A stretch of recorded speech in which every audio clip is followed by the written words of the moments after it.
Sir, project के लिए सारी तैयारियां मुकम्मल हैं, बस आपके हुक्म की देर है।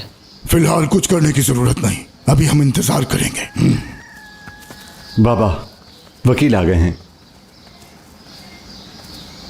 हाँ बताओ, एग्रीमेंट में कोई मिस्टेक मिली उनकी? नहीं सर, फिरात ने एग्रीमेंट में कोई मिस्टेक नहीं की। फिरात ने? जी सर, हर जगह उसके साइन है और एक एक चीज उसके नाम पर रजिस्टर्ड है। मैंने वार्न किया था आपको कि आप एक बार फिर से सोच लें, लेकिन आपने। मुझे क्या समझा रहे हो? अगर इतने एक्सपर्ट होते तो कोई हल निकाल के लाते, यूं मुंह उठा के नहीं आते।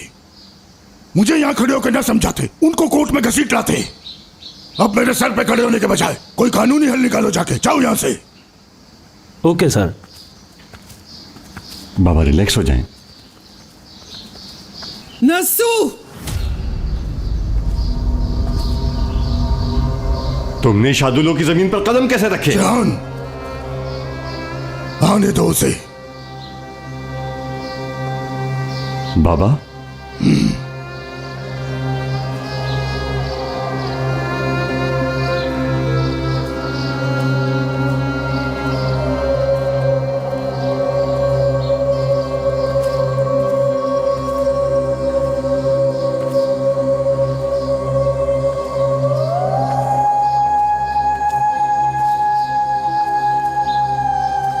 क्या यहां मरने आई हो अजीजा?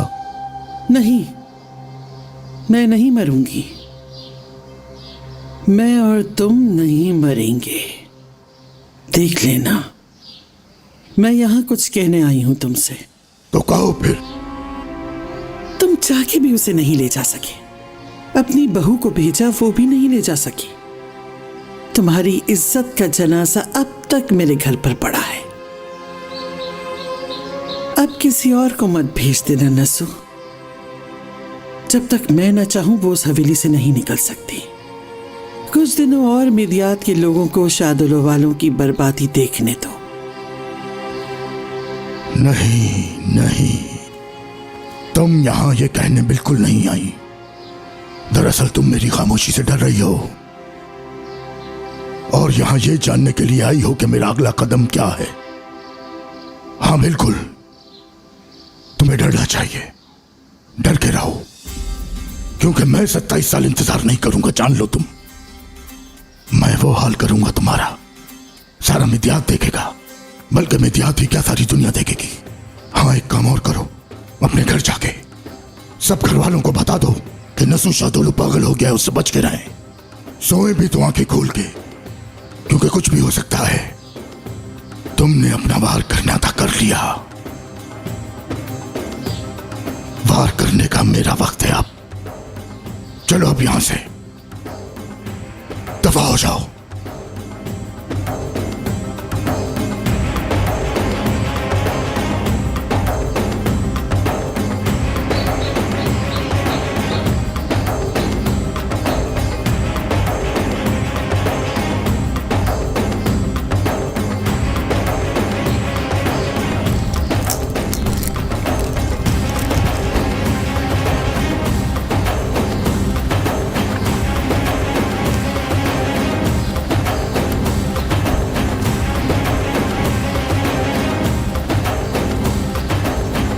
कुछ और चल रहा है अजीजा के दिल में।